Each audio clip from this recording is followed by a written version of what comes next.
Hay una historia que conoces, la aprendiste en el colegio, la viste en películas de Hollywood, la escuchaste en documentales con voz grave y música de flauta amenazante, una historia que se repite en todos los medios, en todos los libros de texto, en todas partes. Una historia de europeos codiciosos que llegaron en barcos a un paraíso de pueblos pacíficos y lo destruyeron todo, de un conquistador cruel que engañó a un emperador noble, de una civilización antigua destruida y un continente saqueado durante 300 años. Esa historia tiene un problema, es mentira, fabricada con nombre y apellido, con fecha de nacimiento y con una motivación política muy concreta. Una mentira escrita por los enemigos de España para justificar sus propias guerras y sus propios imperios. Hoy vamos a desmontar cada una de sus piezas, una por una, con datos, con nombres, con fechas exactas, porque la conquista de América es quizás el episodio histórico más tergiversado de los últimos 500 años. Y lo es precisamente porque los que escribieron la versión oficial no eran españoles ni indios, eran los enemigos de ambos. Eran Guillermo de Orange peleando contra el Imperio Español, eran los ingleses justificando su propio imperialismo, eran los franceses compitiendo por la hegemonía global, eran los intelectuales del siglo XIX y del XX que necesitaban una narrativa clara de víctimas y verdugos para validar sus propias ideas sobre el progreso y la civilización. 15 mentiras, 15 versiones que te han repetido como verdades en libros de texto, en películas, en documentales de televisión, hasta el punto de que la mayoría de las personas hoy en día ni siquiera cuestiona su exactitud. 15 argumentos que se derrumban en cuanto alguien se molesta en buscar qué pasó de verdad. 15 historias que juntas han envenenado la imagen que tenemos de nosotros mismos durante 500 años. Empecemos. Mentira 1. Los aztecas eran la civilización americana. Cuando alguien dice los aztecas, la mente evoca plumas, pirámides, el gran imperio del centro de América. Un pueblo milenario, raíz de todo lo que existía en aquel continente. Una civilización ancestral, los dueños auténticos de la tierra. Nada de eso es cierto. Los mexicas, que es su nombre real porque aztecas es un término del siglo XIX inventado por académicos, son una tribu nómada del desierto. Vienen de Aztlán, un lugar mítico en la zona árida del norte, en lo que hoy es el desierto de Arizona y Nuevo México. Son los beduinos de América, de oasis en oasis, cargando lo que pueden portar, viviendo de lo que encuentran en el camino, sin arquitectura, sin ciudad establecida, sin escritura propia y sin la infraestructura de una civilización. Comienzan a aparecer en los valles centrales de México en el siglo XIII. Su llegada no es el descubrimiento de un territorio vacío, es la llegada tardía a un mundo ya densamente poblado y organizado. Pero son los últimos en llegar. 1000 años antes, los otomíes ya construían civilizaciones en esa misma región. Los toltecas habían dejado sus ruinas sagradas en Tula. Los teotihuacanos habían creado la ciudad más grande de América y la habían abandonado mucho antes de que los mexicas existieran. Los totonacas, los texcocanos, los tlaxcaltecas y los cholultecas llevan siglos establecidos, con ciudades, con escritura, con calendarios sofisticados y con sistemas de gobierno complejos cuando aparecen los mexicas pidiendo un trozo de tierra donde asentarse. Nadie los quiere, los desprecian, los echan de un lugar tras otro. Después de décadas de peregrinación y rechazo, finalmente se establecen a orillas del lago de Texcoco. El año es 1325. Fundan Tenochtitlan sobre un islote pantanoso. 100 años después, ese pueblo sin nombre y sin rostro domina toda la región, pero no por mérito propio de su civilización ancestral, no porque tuvieran una filosofía política superior, ni una capacidad administrativa ejemplar. Lo consiguen a través de dos cosas: la guerra organizada y permanente y el terror sistemático. Para el año 1487, el Imperio Mexica controla mediante tributo la mayor parte de Mesoamérica. El control se extiende de costa a costa. Los texcocanos pagan tributo. Los totonacas pagan tributo. Los tlaxcaltecas, los únicos que mantienen su independencia a través de un acuerdo de guerra florida, viven bajo la amenaza constante de ser invadidos. No por consenso, por miedo, por terror.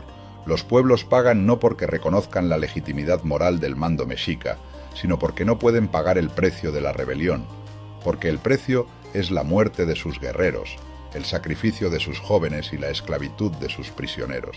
Es un imperio de terror, y los pueblos de Mesoamérica esperan, durante un siglo, la llegada de alguien, de cualquiera, que pueda romper ese dominio. Mentira 2. Los mexicas eran pacíficos y espirituales. Esta es quizás la mentira más arraigada en la imaginación occidental. La imagen del indio sabio, en comunión con la naturaleza, con conocimientos perdidos de astronomía y matemáticas, que la ciencia moderna aún hoy intenta comprender. El pueblo espiritual, el pueblo místico, conectado con fuerzas cósmicas que el occidente materialista ha perdido. Hablemos de lo que encontraron los españoles cuando llegaron a Tenochtitlan en el año 1519. En el corazón de la ciudad hay una estructura monumental, construida no con piedra labrada, sino con algo mucho más específico. Lo llaman el Huitzilopochtli. Está construido con cráneos humanos, miles de ellos, encajados unos en otros formando una pared de varios metros de altura y decenas de metros de longitud, un muro hecho de calaveras, un monumento a la muerte. Durante siglos, ese muro fue presentado como una exageración española, una invención de los cronistas que querían justificar la conquista describiendo salvajismo. Fue tachado de cuento, de fábula, de propaganda. Los historiadores modernos sonreían con condescendencia al leer las descripciones de Bernal Díaz del Castillo. En el año 2016, casi 500 años después de que los españoles escribieran sobre ello, los arqueólogos del Instituto Nacional de Antropología e Historia de México lo encuentran, exactamente donde los cronistas dijeron que estaba, exactamente como lo describieron. Las cifras exactas se debaten todavía. Solo en uno de los sectores excavados se contabilizan 657 cráneos. La estimación total del conjunto, según los propios investigadores, podría superar los 100.000. No importa cuál de las dos cifras sea correcta, cualquiera de ellas es un monumento construido para mostrar el poder a través de la muerte.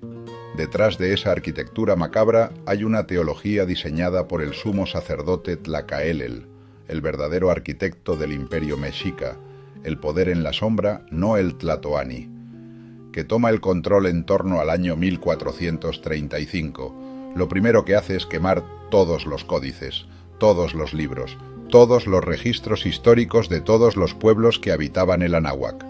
Los destruye. Desaparecen 5 siglos de historia. Reescribe el pasado desde cero, poniendo a los mexicas en el centro de la creación cósmica.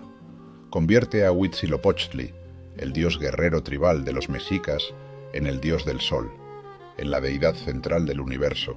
Y aquí está la clave de todo, la teología que justifica el terror. Huitzilopochtli necesita sangre humana para que el sol salga cada mañana. Sin corazones frescos, sin sangre derramada, sin el sacrificio diario de seres humanos vivos, el universo colapsará. El sol no saldrá. La civilización desaparecerá. Eso no es espiritualidad. Es una maquinaria de terror diseñada para justificar la guerra permanente y el dominio absoluto sobre todos los pueblos vecinos. En la inauguración del Templo Mayor, en el año 1487, las ceremonias de consagración duran 4 días consecutivos. En esos 4 días, los sacerdotes de Huitzilopochtli extraen exactamente 20.000 corazones humanos. 20.000. Documentado en varios códices indígenas posteriores, de prisioneros de guerra capturados en las guerras floridas, el sistema de conflictos rituales diseñado específicamente para obtener carne sacrificable. Para poner eso en perspectiva, ese mismo año la Catedral de Burgos lleva 2 siglos en pie, construida con trabajadores pagados y sin un solo sacrificio humano. La Universidad de Salamanca lleva 2 centurias formando intelectuales, abogados, médicos y teólogos. Miguel Ángel está a punto de ser comisionado para la Capilla Sixtina. En Italia, el Renacimiento está en pleno apogeo. En el centro de México se extraen 20.000 corazones en 4 días. Eso es lo que había en América cuando llegaron los españoles. No un paraíso, no un pueblo espiritual, un sistema de terror industrial, una máquina de muerte teológicamente justificada. Mentira 3. Los indios se rindieron porque confundieron a los españoles con dioses. Esta es la mentira más conveniente para todos, para los que quieren creer que los indios eran ingenuos e infantiles, incapaces de comprender la realidad, para los que quieren creer que los españoles eran invencibles, para los que necesitan explicar cómo unos pocos cientos de hombres tumbaron un imperio de millones de personas. El 8 de noviembre de 1519, Hernán Cortés entra en Tenochtitlan y se encuentra frente a Moctezuma Xocoyotzin. El tlatoani lo recibe en persona. Le da la bienvenida. Le dice algo que ha sido interpretado durante siglos como la confesión de una confusión. Estás en tu casa. Esa frase ha sido presentada como la prueba definitiva de que Moctezuma lo confundió con Quetzalcóatl, el dios de la serpiente emplumada, que prometió volver del oriente. Hay un detalle que esa versión ignora deliberadamente. Moctezuma sabía perfectamente quiénes eran los españoles. Los mexicas tenían redes de información que cubrían toda Mesoamérica. Cuando Cortés desembarca en Veracruz en abril de 1519, Moctezuma recibe el informe en cuestión de días. Sabe que son hombres, sabe que vienen de allá del mar, sabe que llevan armas de fuego, sabe que tienen caballos, animales que ningún pueblo de América había visto jamás. La bienvenida de Moctezuma no es el gesto de un hombre que confunde a un extranjero con un dios. Es el gesto de un gobernante que comprende que algo enorme, algo de una escala nunca vista, está ocurriendo en su mundo y que la única respuesta posible es observar, ganar tiempo y negociar. Pero hay algo aún más importante, algo que la narrativa oficial nunca menciona. Cuando Cortés llega a las costas de México, no llega solo, llega con aliados, miles de ellos. Los totonacas de la costa se unen a él casi de inmediato, porque los mexicas los tienen sujetos mediante tributos imposibles que los asfixian. Los tlaxcaltecas, el pueblo más poderoso del interior, bloqueado comercialmente por los mexicas durante décadas, privado del acceso a recursos vitales, utilizado como reserva de prisioneros para los sacrificios, se unen a Cortés después de 3 batallas. No porque confundan a nadie con un dios, porque han encontrado al aliado que necesitaban para hacer lo que no habían podido hacer solos, acabar con sus opresores. Los mexicas no cayeron ante unos dioses, cayeron ante una coalición de pueblos hartos de ser devorados por la máquina sacrificial. Mentira 4. La conquista fue un genocidio planificado. La población de América Central colapsó en el siglo XVI. Eso es un hecho indiscutible. Entre el año 1520 y el 1600, la población indígena de Nueva España cae de manera catastrófica. Las cifras de partida están muy debatidas entre historiadores. Hay quien habla de 25 millones, hay quien habla de mucho menos. Pero el colapso en sí es indiscutible. La población indígena cae de manera catastrófica en menos de un siglo. Es uno de los mayores traumas de la historia de la humanidad. La pregunta es, ¿qué lo causó? La narrativa oficial dice los españoles, el exterminio, la violencia, el trabajo forzado en las minas, la explotación sistemática. La realidad, cuando se estudia con rigor, dice algo completamente diferente. Las epidemias. Los pueblos de América llevaban miles de años completamente aislados del resto del mundo. No tenían inmunidad a la viruela, al sarampión, a la gripe, ni al tifo. Cuando esas enfermedades cruzan el Atlántico y llegan a América, el resultado es una catástrofe sin precedentes en la historia de la humanidad. Matan sin discriminación, no porque nadie lo quisiera, sino porque en el siglo XVI nadie en el mundo, ni españoles, ni indios, ni nadie, tenía la menor idea de cómo funcionaban los gérmenes. La primera gran epidemia de viruela golpea México en 1520. Mata a Cuitláhuac, el sucesor de Moctezuma que preparaba la defensa de la ciudad, en el peor momento posible para los mexicas. Mata a decenas de miles de guerreros mexicas y mata también a decenas de miles de guerreros tlaxcaltecas, los principales aliados de Cortés. No distingue entre conquistadores y conquistados, entre aliados y enemigos. Es una pandemia. Y hay un dato que la narrativa del genocidio simplemente no puede explicar.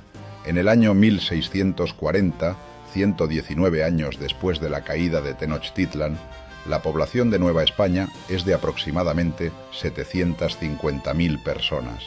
Más del 80% son indios, no mestizos, no españoles. Indios puros, muchos de ellos todavía monolingües, hablando solo náhuatl o solo tlaxcalteca, sin conocer el español. 119 años después de la conquista, la sociedad de Nueva España es fundamentalmente india. Si el objetivo de España era exterminar a los indios y reemplazarlos con europeos, es el genocidio más incompetente jamás documentado en la historia de la humanidad. Con 15.000 peninsulares sosteniendo un supuesto plan de exterminio sobre varios millones de personas, la matemática simplemente no funciona. Y hay otro argumento que la narrativa del genocidio nunca aborda: lo que España hizo cuando sí tuvo el poder absoluto. En el año 1500, la reina Isabel la Católica recibe en España a un barco con indios esclavizados por Colón. Los esclaviza sin autorización real. La reina los manda liberar, todos, inmediatamente, y ordena restituirles los bienes que les habían quitado. Eso ocurre en 1500, 12 años antes de las leyes de Burgos. La primera respuesta sistemática de la corona española al problema del trato a los indígenas fue la libertad, no el exterminio. Un imperio que planea el genocidio no empieza por liberar a los esclavizados. Mentira 5. España llegó a América solo a robar. El saqueo, el oro, la plata, el expolio colonial. Los galeones que atraviesan el Atlántico cargados de riquezas mientras los indios mueren en las minas de Potosí. La metrópoli enriquecida con la sangre de los colonizados. Hay una parte de verdad en eso. Hubo extracción de metales preciosos, hubo abuso, hubo explotación. No vamos a negarlo. Pero esa parte de la historia omite deliberadamente lo que se construyó durante esos mismos 300 años, lo que se edificó, lo que se creó. En el año 1536, 15 años después de la caída de Tenochtitlan, cuando la ciudad aún humeaba con los escombros de la guerra, funciona en México la primera imprenta de todo el continente americano.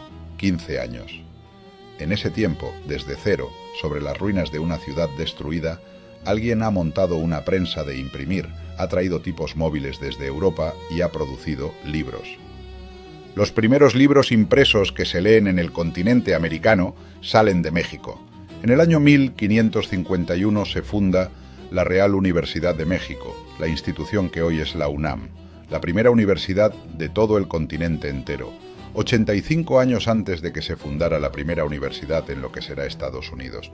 85 años antes de Harvard, el Hospital de Jesús Nazareno, fundado por el propio Hernán Cortés en 1521, sigue funcionando hoy. 500 años después. Es el hospital en funcionamiento continuo más antiguo del continente americano. Y las ciudades: Veracruz, México, Tlaxcala, Cuernavaca, Taxco, Puebla, Querétaro, Guadalajara, Mérida, Zacatecas. Más de 20 ciudades fundadas desde cero en menos de 80 años. Todas con acueductos sofisticados que aún hoy funcionan, con hospitales, con conventos, fortaleza y con universidades donde se enseña latín a hijos de nobles indios, con catedrales barrocas que son maravillas arquitectónicas. La Catedral Metropolitana de México se empieza a construir en 1573 y no termina hasta 1813. 240 años de construcción continua, pasando de generación en generación. En ese mismo tiempo, Londres nace, arde en el gran incendio de 1666 y se reconstruye entera. Y hay algo más, algo que ningún otro imperio colonial de la historia había hecho jamás, algo que ni el Imperio Británico, ni el francés, ni el portugués, ni el holandés se planteó hacer. En el año 1512, 20 años después de que Colón pisara tierra americana, cuando México era completamente independiente y Cortés ni siquiera había llegado, la corona española promulga las leyes de Burgos. Son las primeras leyes en la historia de la humanidad que declaran a los indígenas como seres humanos libres, con derechos inalienables, que no pueden ser esclavizados bajo ninguna circunstancia. 40 años después, en 1542, el emperador Carlos V promulga las leyes nuevas. que las refuerzan y amplían aún más. El imperio inglés no tendrá nada comparable hasta el siglo XIX. El imperio portugués nunca lo tendrá. Solo España, que supuestamente vino a América solo a robar, promulga leyes que reconocen los derechos fundamentales de los indígenas. Mentira 6. Hernán Cortés era un soldado brutal enviado por el rey. Hernán Cortés de Monroy y Pizarro Altamirano nace en Medellín, Extremadura, en el año 1485. No viene de una familia de militares, viene de una familia de abogados y notarios. Estudia leyes en Salamanca, es bachiller en Derecho Civil y Canónico. Cuando llega a América en 1504, tiene 19 años. Ha pasado más tiempo en las aulas universitarias que en ningún campo de batalla. No es un militar profesional. Es un abogado aventurero que lleva 15 años en el Caribe, en Santo Domingo y Cuba, intentando prosperar, cuando finalmente decide organizar la expedición a México, basándose en reportes de tierras ricas y pueblos con oro, y la organiza por su cuenta, con su dinero. Diego de Velázquez, gobernador de Cuba, le da autorización y luego se la retira por razones políticas. Cortés zarpa de todas formas, desafía la autoridad del gobernador. Cuando llega a la costa de Veracruz, funda la Villa Rica de la Verdadera Cruz. El ayuntamiento de esa villa, en un acto de cabildo perfectamente legal, lo elige capitán general y justicia mayor. Se da autoridad a sí mismo a través de un procedimiento democrático medieval, brillante y completamente legal. Después hunde sus barcos, no para impresionar a nadie, para que sus hombres no puedan huir, para quemar la retirada y obligarse a todos, incluido él mismo, a seguir adelante. Su método durante toda la campaña no es la batalla frontal, es la negociación.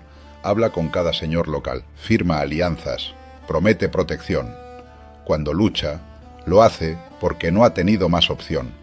Y cuando pierde, en la noche triste del 30 de junio de 1520, cuando los mexicas los expulsan de Tenochtitlan y muere la mitad de su gente, llega a un árbol al borde del lago y llora. Eso no es la imagen del conquistador despiadado de las películas. Es la imagen de un hombre al límite de sus fuerzas que, sin embargo, al día siguiente organiza a los supervivientes desorientados, reúne a sus aliados indios, que podrían haberlo abandonado en ese momento, reorganiza un ejército y sigue adelante.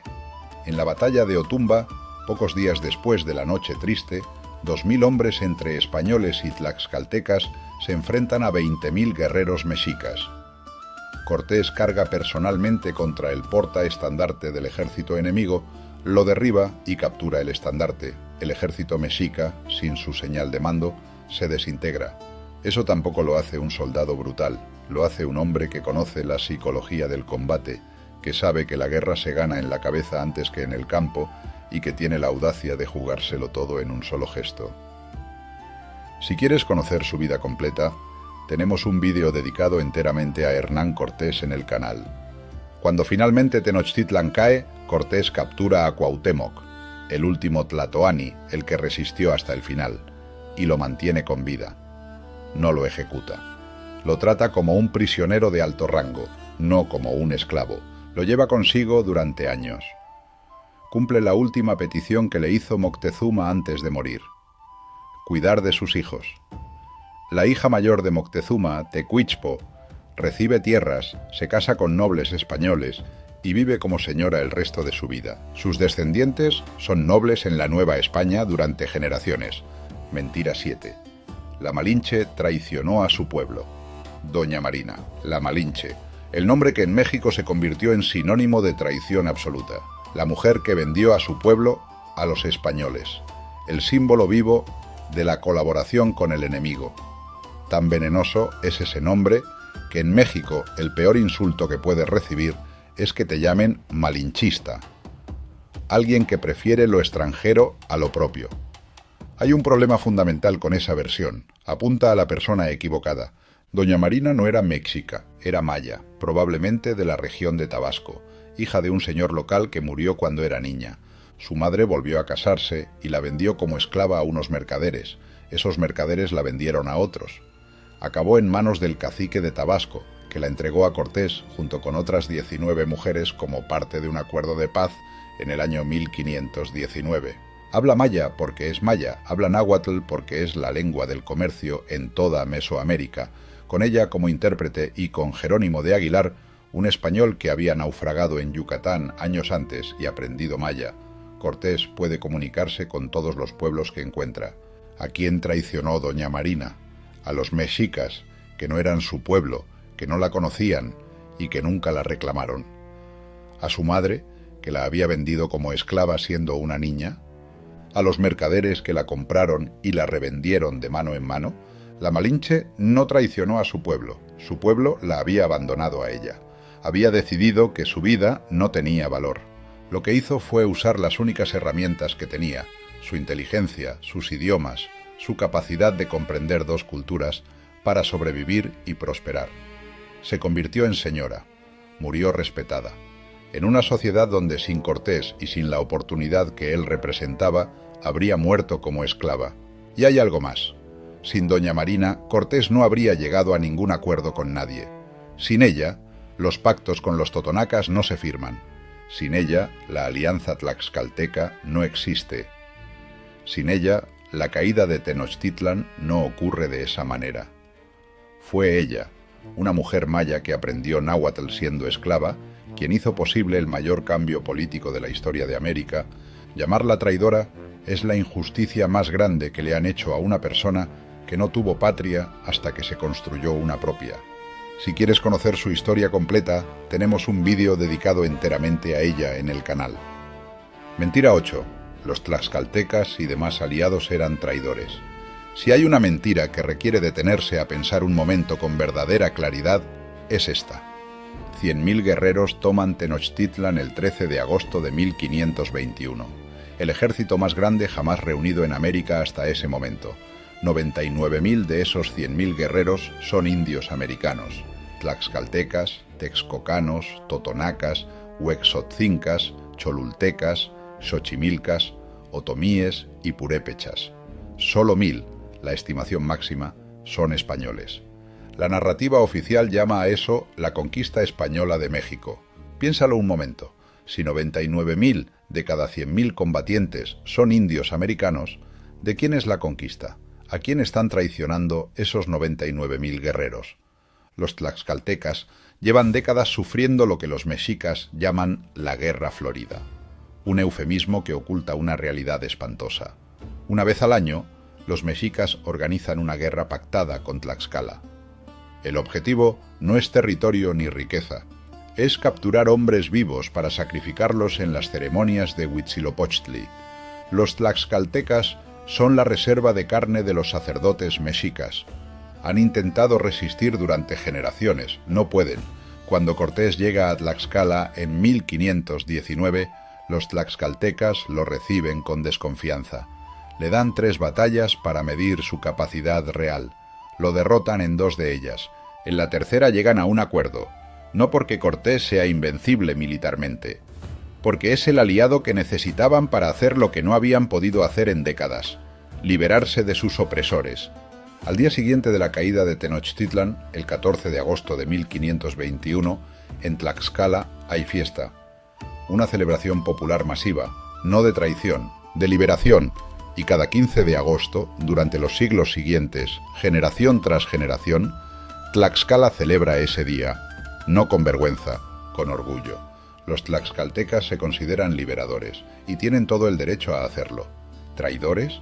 ¿O simplemente hombres libres que eligieron aliarse con quien podía ayudarlos a acabar con la tiranía que los asfixiaba? Mentira 9. Bartolomé de las Casas documentó los crímenes de España. Fray Bartolomé de las Casas es la fuente principal de la leyenda negra. Su obra, La brevísima relación de la destrucción de las Indias, publicada en 1542, ha moldeado la opinión occidental sobre la conquista española durante casi 500 años. Describe masacres, torturas, esclavitud masiva y genocidio, en cifras que van de 12 millones de muertos a 24 millones en diferentes pasajes. Antes de leer a Las Casas como historiador imparcial, conviene saber quién era. Llega a América en 1502. Durante más de una década es encomendero, tiene indios a su cargo, trabaja con ellos, extrae beneficio de su trabajo, es, para utilizar el término exacto, un esclavista. Posee indios, los explota. En 1514 tiene una experiencia mística y decide defender los derechos de los indios. Lo que hace a partir de entonces es escribir cartas al rey, memoriales al Consejo de Indias y tratados teológicos, pero nunca aprende ninguna lengua indígena, nunca evangeliza a nadie, nunca construye una escuela ni un hospital. Su campo de batalla no es América, es la corte española. Su arma no es la predicación, es la palabra escrita. Sus cifras son matemáticamente imposibles. 12 millones de muertos en una zona, 15 millones en otra y 24 en una tercera. Sumadas, superan la población total estimada de toda América en ese periodo. Habla de masacres donde mataron a todos, sin dejar un solo cronista indígena que lo confirme. El franciscano Toribio de Benavente, conocido como Motolinía, nombre que le pusieron los propios indios, que en náhuatl significa el que sufre, lleva 30 años en México cuando Las Casas sigue escribiendo desde España. Ha aprendido náhuatl fluido, ha recorrido a pie toda la Nueva España, Guatemala y Yucatán. Ha construido escuelas, ha construido hospitales, ha vivido entre los indios. Conoce la realidad de forma visceral. En una carta al rey Carlos I, en el año 1555, Motolinía llama a Las Casas mentiroso, arrogante, bullicioso, inquieto, importuno y pleitista. Le dice explícitamente que en 30 años jamás lo ha visto dar un sermón ni bautizar a nadie, que sus cifras son ridículas, que su único mérito es escandalizar a la corte con historias que nunca presenció. Esa carta no aparece en los libros de texto, no encaja en la narrativa. La carta de Motolinía, el hombre que realmente vivió en América, que aprendió las lenguas indígenas, que construyó escuelas y hospitales, que trabajó 30 años con los pueblos que supuestamente eran víctimas. Esa carta es ignorada sistemáticamente por la historiografía occidental, porque contradice el relato que necesita contar. Las Casas muere en 1566, convencido de su propia importancia. Es canonizado, en la práctica, por la tradición progresista del siglo XX. Sus cifras de muertos, cifras matemáticamente imposibles, se repiten en millones de libros como si fueran hechos históricos establecidos.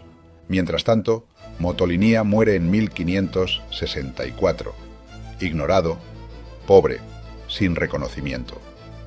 Sus escritos sobre la educación indígena, sobre la capacidad de los indios para asimilar conocimientos latinos, sobre el éxito real del proceso evangelizador, no son estudiados casi por nadie. Mentira 10. La leyenda negra es historia. En el año 1566, Guillermo de Orange-Nassau está en guerra. Los Países Bajos quieren independizarse del Imperio español y necesitan justificar esa rebelión ante la opinión pública europea. Necesitan convertir la guerra dinástica en una guerra de valores. Necesitan presentar a España no como una potencia rival, sino como el mal absoluto. Guillermo encuentra la brevísima de Las Casas, la traduce, la edita, la amplifica y contrata ilustradores para fabricar grabados.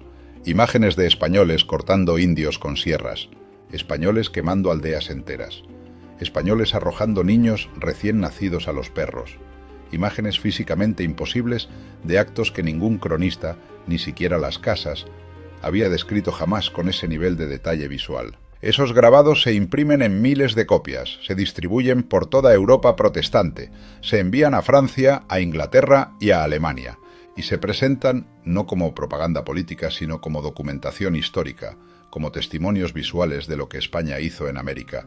Esa es la leyenda negra, no son documentos. Son grabados de guerra psicológica. Los ingleses recogen esa narrativa en el siglo XVII y la refinan. La necesitan para justificar su propio imperialismo. Si España fue el mal absoluto en América, entonces Inglaterra, que también está colonizando continentes, es la alternativa civilizada. El destino manifiesto estadounidense es la versión protestante del mismo argumento. Pueblo elegido por Dios, tierra prometida, misión divina de llevar la civilización a los salvajes. La diferencia es profunda. El imperio inglés en América del Norte no tuvo mestizaje, tuvo exterminio sistemático. Las reservas indias, tierras marginales donde confinar a los pueblos desplazados, son el resultado directo de la colonización anglosajona. No hay nada equivalente en la América española. En Nueva España había nobles indios con tierras propias, con poder local, educándose en las mismas universidades que los españoles. Pero es España la que tiene mala prensa, porque la prensa la escribieron sus enemigos. El grabado más famoso de la leyenda negra muestra a un conquistador español partiendo en dos a un indio con una sierra. Es una imagen de pesadilla. Apareció en las ediciones de Guillermo de Orange de La brevísima relación. Ningún conquistador español jamás describió hacer eso. Ningún cronista lo menciona. Ningún indio superviviente reporta haberlo visto. Es una invención pura, pero ha sido reproducida en millones de libros de historia como si fuera un hecho documentado. Ese es el nivel de falsedad de la leyenda negra. No es exageración, no es perspectiva diferente, es ficción presentada como realidad. Y aquí hay un detalle que merece detenerse. Los mismos ingleses que fabricaron y difundieron la leyenda negra fueron, en el siglo XVII, los mayores esclavistas del Atlántico. La Royal African Company, fundada por el duque de York, el futuro rey Jacobo II, transportó más de 100.000 esclavos africanos a sus colonias americanas solo entre los años 1672 y 1713. No había leyes de Burgos en las colonias inglesas. No había tribunales donde un esclavo pudiera demandar a su amo. No había Bartolomé de las Casas, con todos sus defectos, escribiendo cartas escandalizadas al rey. Había el mercado, y el mercado no tenía sentimientos. Mentira 11. Los frailes impusieron la religión por la fuerza. En mayo de 1524 llegan a México 12 frailes franciscanos, 12 hombres, descalzos, con hábitos raídos y cordones de esparto, sin armas, sin escolta militar, sin ejército. Esos 12 hombres van a evangelizar a varios millones de indios. La narrativa del sometimiento religioso necesita que los indios fueran seres pasivos, incapaces de resistir o de tomar decisiones propias. Necesita reducirlos a marionetas que aceptan cualquier imposición. Pero los indios que construyeron Tenochtitlan, que habían levantado una de las ciudades más grandes del mundo sobre un lago, que tenían una cultura sofisticada con calendarios, escritura y tradición oral propia, no eran marionetas. Los tlaxcaltecas, los texcocanos y los cholultecas que recibieron a los franciscanos eran guerreros que acababan de ganar la guerra más importante de su historia. Podían haber aplastado a 12 frailes descalzos en cualquier momento. Tenían el poder. Nadie habría venido a castigarlos. No lo hicieron. ¿Por qué? Porque les interesó lo que escucharon. Porque la religión que les ofrecían los franciscanos tenía algo que la cosmología nahua jamás había conocido. Un Dios que no exige sangre humana para que el universo continúe.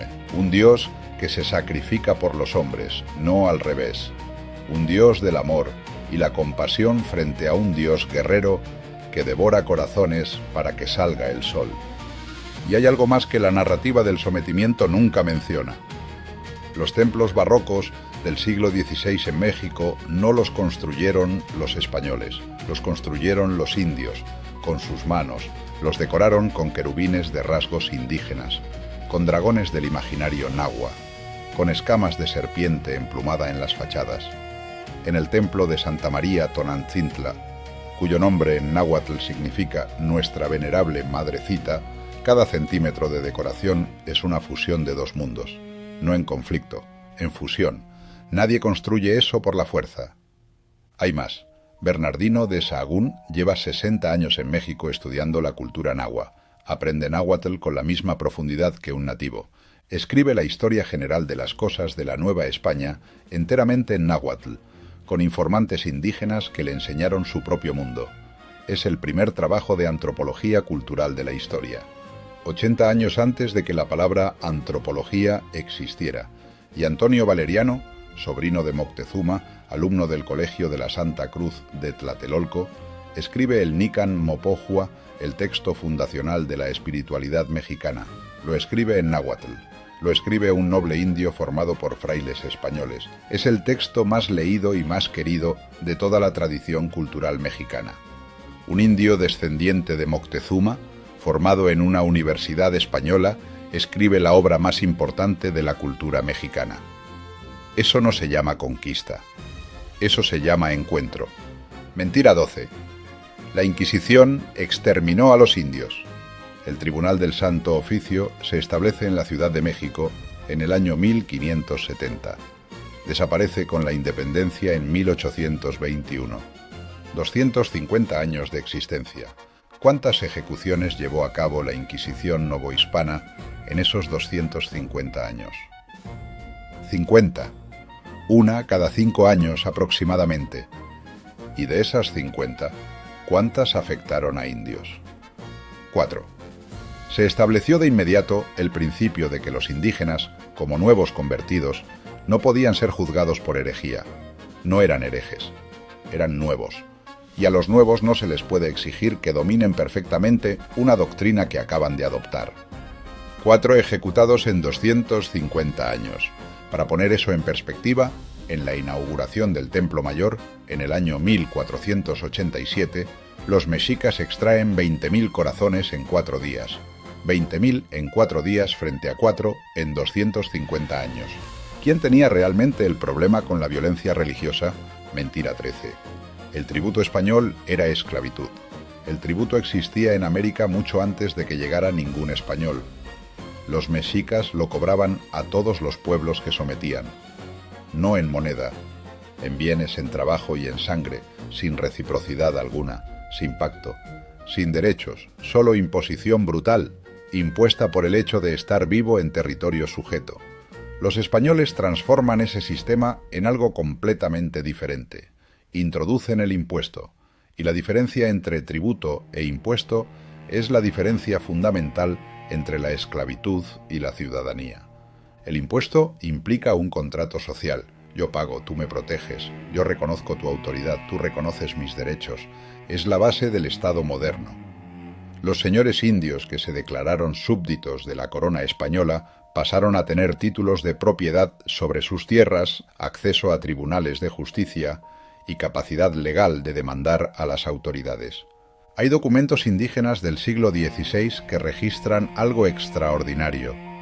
Grupos de pueblos indios, representados por sus nobles, demandando formalmente a las autoridades virreinales por abusos de poder. Los indios demandando al representante directo del rey, ante un tribunal establecido, con abogados, con pruebas, y el tribunal escuchándolos y fallando a su favor en varios puntos. ¿Eso suena a esclavitud? Hubo abusos, por supuesto. Nuño Beltrán de Guzmán esclavizó indios, robó territorios y ejecutó al rey de Michoacán sin juicio. Fue denunciado por indios y españoles por igual. Fue juzgado por la corona, fue condenado, murió en prisión. El sistema funcionó como debía. Hubo un abusador, fue identificado. Fue castigado por el mismo sistema que supuestamente lo respaldaba. Ese no es el relato de una conquista despiadada. Ese es el relato de un Estado de Derecho en funcionamiento. Imperfecto, por supuesto. Con corrupción, con encomenderos crueles y con mal gobierno. Pero con leyes que protegían a los indígenas. Con tribunales. Con apelación. Con justicia, aunque fuera lenta y a veces incierta. Mentira 14. Las independencias liberaron a América. El 7 de agosto de 1819, Simón Bolívar gana la batalla de Boyacá en las llanuras de la Nueva Granada. Es el comienzo del fin del Imperio Español en América del Sur. Uno a uno, los territorios americanos van declarando su independencia. Se presenta en todos los libros de texto como el momento de la liberación. El fin de 300 años de opresión colonial, el nacimiento de naciones libres y democráticas. Hay un hombre que vio ese proceso desde dentro, que lo protagonizó, que liberó 5 naciones, y que, al final de su vida, lo resumió con una claridad brutal. El propio Simón Bolívar, en una carta de los últimos meses de su vida, escribió palabras que la historiografía oficial prefiere no mencionar. He trabajado para los ingleses. América volverá a un estado de barbarie. He arado en el mar.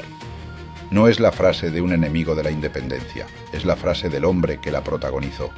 Un hombre que, con perspectiva, vio que las guerras de independencia no liberaron a América.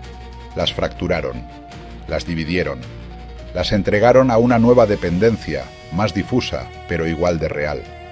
¿Quién ganó con las independencias? No los indios. Las protecciones legales que tenían bajo la corona española desaparecieron con los nuevos estados laicos y positivistas del siglo XIX.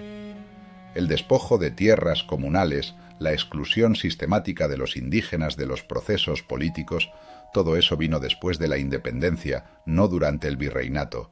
¿Quién ganó? Los criollos, los terratenientes ricos que se habían cansado de pagar impuestos a Madrid y de ver cómo los funcionarios peninsulares ocupaban los puestos de poder administrativo. Los criollos que querían gobernar en su propio nombre, que querían acceso directo a la riqueza de sus colonias, que querían libertad para comerciar sin las restricciones del monopolio español. Las independencias fueron, en su mayor parte, una revolución de ricos contra una administración que les resultaba incómoda, y los pagadores del precio fueron los indios, que perdieron los derechos formales que tenían bajo la corona y quedaron a merced de los hacendados locales sin protección legal. Durante el virreinato, un indio podía llevar su caso ante un tribunal real, podía apelar a la audiencia, podía recurrir al virrey. Después de la independencia, ¿a quién le apelaba? Al cacique local, al hacendado, al hombre fuerte de su región. La protección legal desapareció, el despojo de tierras comunales se aceleró, la exclusión política se sistematizó, y detrás de los criollos, financiando la narrativa de la libertad, proporcionando armas y barcos, abriendo mercados y garantizando créditos para las nuevas naciones, estaba Inglaterra. El Imperio Británico aprendió lo que España había olvidado, que no necesitas colonias formales si controlas económicamente a las naciones que supuestamente son libres. El propio Bolívar lo denunció antes de morir. El conde de Aranda lo había advertido a Carlos III 40 años antes. En una carta memorable de 1783, el diplomático español escribió al rey que los Estados Unidos serían un coloso nunca antes visto, que atraería a trabajadores de todo el mundo y que terminaría por devorar el continente americano. Nadie le hizo caso. 200 años después de las independencias, ningún país hispanoamericano ha alcanzado el nivel de prosperidad, de instituciones y de infraestructura que tenía bajo el virreinato, no porque los españoles fueran mejores gobernantes, sino porque el proceso de construcción institucional que había tardado 300 años fue destruido en unas pocas décadas de guerras civiles, caudillismo y deuda externa con la banca británica. Mentira 15. La conquista destruyó la civilización americana. Esta es la última mentira. Y es la más peligrosa, porque es la que da sentido a todas las demás, la que justifica la vergüenza, la que explica por qué 500 años después seguimos odiando lo que somos. Al día siguiente de la conquista, el 14 de agosto de 1521, no termina algo, comienza algo. Cortés manda emisarios a todos los rincones del Anáhuac, a Tlaxcala, a Texcoco, a Cuernavaca, a Cholula, a todos los pueblos que habían sufrido bajo el dominio mexica.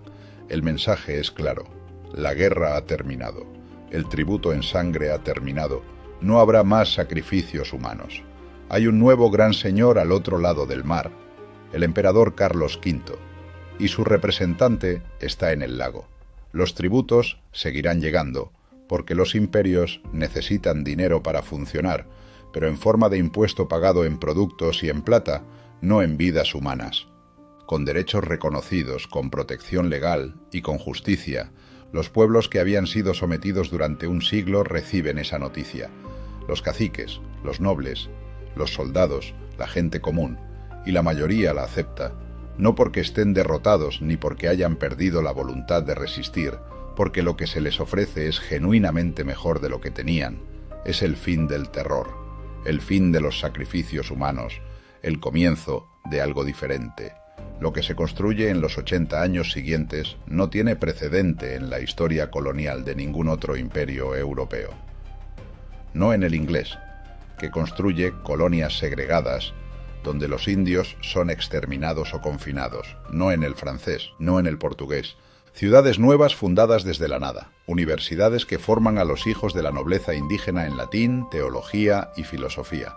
El Colegio de la Santa Cruz de Tlatelolco, donde nobles indios aprenden la misma lógica y la misma gramática latina que se enseña en Salamanca.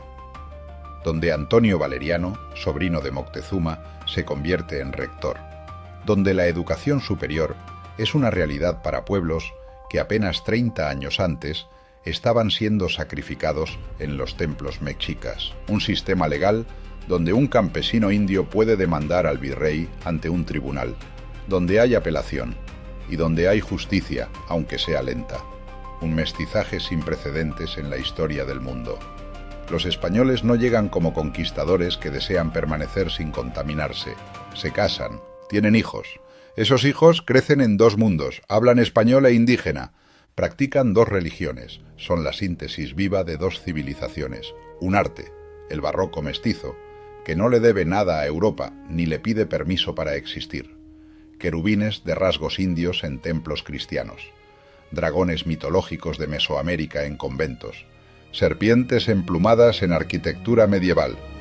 Vírgenes con rasgos indígenas.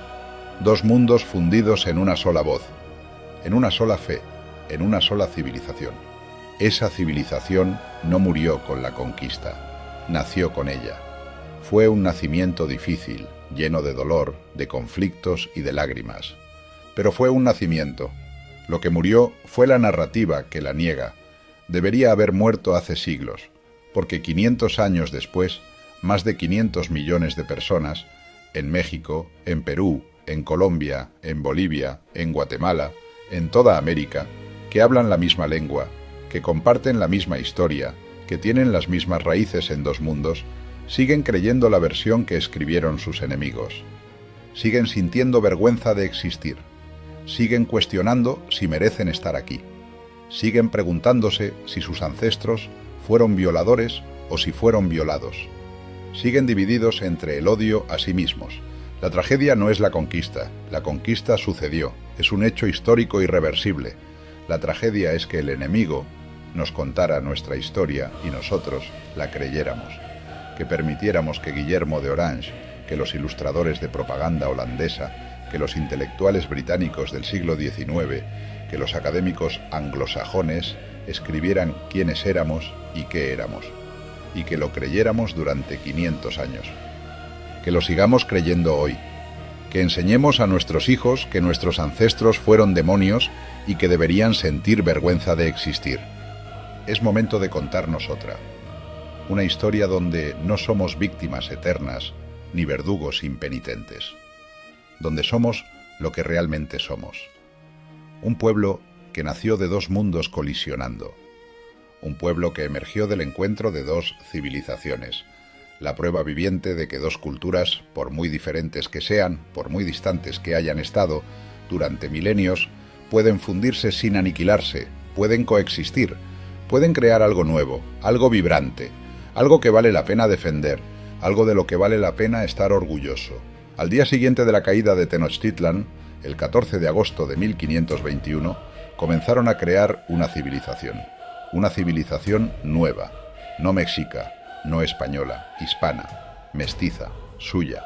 Es momento de reconocerla, es momento de mirar ese pasado con ojos limpios, sin intermediarios, sin enemigos escribiendo por ellos, sin vergüenza, sin la culpa impuesta que no les pertenece.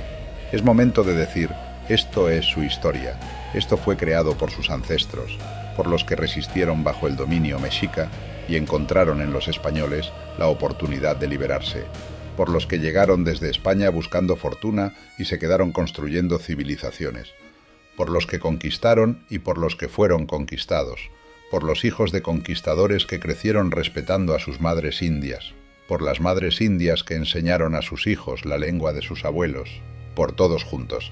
Esta es la historia que les pertenece, ni victimista ni apología, solo la verdad, que de dos mundos nació uno nuevo, que de violencia y encuentro, de dolor y esperanza, nació una civilización que duró 300 años, que llevó la educación a pueblos sin escritura, que construyó hospitales y que garantizó derechos legales. No fue perfecta, ninguna civilización lo es, pero fue la suya, y es momento de recuperarla.